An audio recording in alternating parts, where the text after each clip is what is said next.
Okay, for me, this is the last of the precons from I would say this year, but then I was about to say 2022, but then I realized it's very far from the truth. It's going to be the last precon of the day.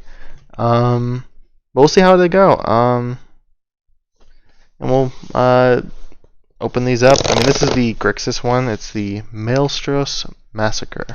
Um, it's kind of more the spell slinging one. I think this one would work better in like a. You can play this in extra turns and just go infinite with him pretty easily. Just because you just need something to make like a tall run him and then like an extra turn spell and then just get something that returns extra turns from the graveyard and then you can just go infinite if you have enough mana. It takes a little bit of setup, but like an extra turn card pretty much pays for itself no matter what because it gives you a free card. There's very few times it's bad. Like if taking a turn is bad, then it's bad. And then we got this thing on top. So we've got the collector booster. I'm not really going to go through it each time, but it's kind of an interesting thing they're doing. My entire table like has these papers on them now. I'm just kind of opening it off screen, but it's just annoying. Okay, so let's see what we get. We got the commander from the other set, so I guess you don't even need to buy the other commander. You just get this one. And then we get a red-black land that lets you draw. So this one was a little bit more disappointing. There definitely are some bigger hits you can get with this. But that's not too bad. So let's get to the commander deck itself. For the most part, it's pretty simple. You just play instants and sorceries. That's like your whole goal. When you become a spell or ability, when you copy a spell up to one opponent may also copy, or when you copy a spell up to one target opponent may also copy that spell. You may choose new targets for the copy. Not too bad, but they had to pay life to target your stuff. Look at the top cards of your library. Put one in your hand and then one in the bottom. And it has casualty 1, so it's like 2 mana, sacrifice a creature, and look at the top, 4 cards of your library to get something you want. Glamour Thief. I like this card. I think it works pretty well, especially since you're going to want to sacrifice it to get it back. Maelstros Charm.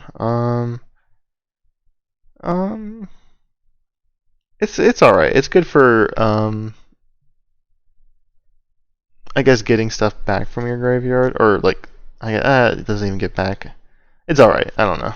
It's good removal, but I think it's better in like 1v1 formats.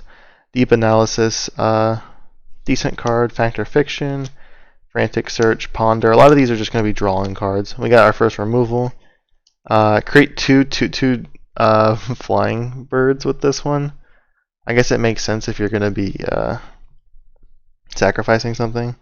Write a Raging Storm, and then Goblin Electromancer to make your instants and sorceries cheaper. Arcane Signet, Commander Sphere, Dimir Signet, Fell Warstone, Izzet Signet. So since these are like the 2 decks, like the first one I did and this one, they're like the only ones without green in them. They're going to put all these signets in them. This card's pretty cool. I like it. It's more interesting than it is good, but you get to make a copy of non-land permanent you control every upkeep. Exile target instant or sorcery from an opponent's graveyard, copy it. You may cast the copy without paying its mana cost. So this is pretty decent, especially because you can sacrifice a creature to do it twice. I like this card, exiling a creature an opponent controls and giving it suspend when this dies.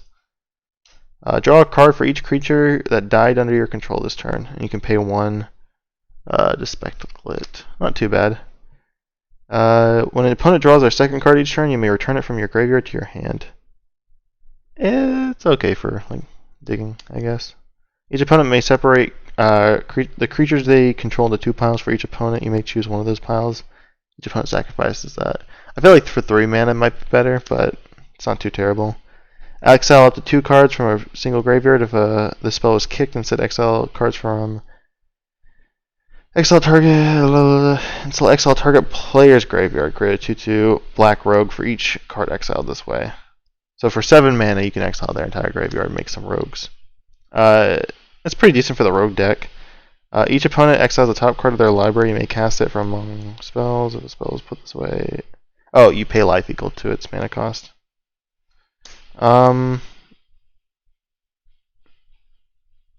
The owner of target permanent shuffles it into their loaded and next to the top card of their library. If it's a land card they put on the battlefield, otherwise they may cast it without paying their mana cost.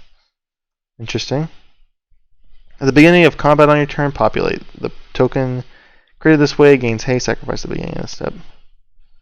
Attacks, instant sorcery, blah blah blah. Manifest whenever you cast an instant or sorcery. Return target monocolored instant or sorcery from your graveyard to your hand. Goad each creature target player control. So it can be like a 6 mana goad each creature your opponent's control. It's alright. The Phoenix looks fun. It's cool to have a Phoenix commander for the most part. There's not too much. I mean, there's definitely some big splashy spells in here, like Clone Legion, Dig Through Time, Drawn from Dreams is basically Through Time, but for 4 mana. Mystic Confluence, which I always love it in every blue deck. This card, honestly, I don't like it that much, only because it's a little too one-sided. It makes sense, like, for, you know, not to put, like, Cyclonic Rift, but it wasn't a precon originally. They should just put it in a precon. They don't need to sell it for how much it is. This one's alright. It's a fun one. Army of the Damned is really good with this deck. This one's pretty good, especially because you can start sacrificing it for the casualty cost or whatever. Draw X card, lose X life. Destroy 6 creatures is going to be just a one-sided board wipe a lot of times. Hex is a really cool card. I like it. Puppeteer Click, I like this card as well. It's a great sack outlet and also gives you some like upside. Each player sacrifices a creature. Create an XX with flying where X is the total number of creature sacrifices. Oh, power of creature sacrifice this way. Exile target creature, and all creatures with the same name as that creature, and it has flashback. It's not too bad. Sky Clave Shade's pretty decent for this deck as well. Woe Strider's also pretty decent. Chain Reaction. Double Vision, I like this card as well. More doubling, it's always good. Rekindling Phoenix, which it doesn't make sense for this deck though, not gonna lie. Squee the Immortal, I like this. Bedevil, Call the Sky Breaker. Kess, honestly, it looks like a fun commander. I might even make her one day. Just like play a bunch of insane instants and sorceries and then just flash them back. Mimic Vat, I like it. Twinning Staff, for 7 mana you can copy instant or sorcery you control, but you can do it twice basically, but you do need to have 7 mana and cast whatever you want to cast. And then there's some lands. This one was pretty simple for me. Like, I already saw this one a lot. I was thinking about playing it. They also put Lightning Greaves in here at the end, like as if this card's just a sneak include. Same with Rakdos Signet. Like, why didn't you just put all these cards with the regular cards? Wayfarer's Bauble. Like, the first one I opened, it actually had everything together. So I have no clue why they're all separated now. Like, same, like, what is this? What is this quality control? It's not, like, that big of a deal, but it's, like, weird. We got an island. We got a mountain, but it's a regular one. We got a swamp. And we got the... I think we've already seen the... probably all of these at this point. And then the foil-looking one. And then we've got some of the tokens. This deck does make quite a bit of tokens. And then it has the symbol on the back of these ones because there's no other kind of counters I think that this deck uses at all. Planeswalker counters, you can just use a dice. I think you have a Planeswalker counter thing though. Then we have copies, a lot of copies, some rogues, some zombies, and that's about it. But I mean, I think the deck looks fun though. And I hope you guys enjoy. It's the last one I'm doing of these cards. I mean, I also have like some of the stuff from this little box, but I don't know. I'm not a huge fan of these. I really think they just need to start doing those like other life counters instead. I feel like nobody really uses those to track their life. Like I see a couple people, but like they're really new to Magic. Once you start like getting a lot of these, it's just kind of like now you're starting to waste cardboard. You know, you can kind of say that for some of the tokens or the counters, but I mean those are still pretty useful. Even like unless you're like literally buying custom things to draw your own tokens or counters that you just always bring with you for some reason. But other than that, I hope you guys enjoy. I mean, these decks look pretty fun. I'll be playing them with my friends, so hopefully you guys enjoy the gameplay of that if I ever upload that to YouTube.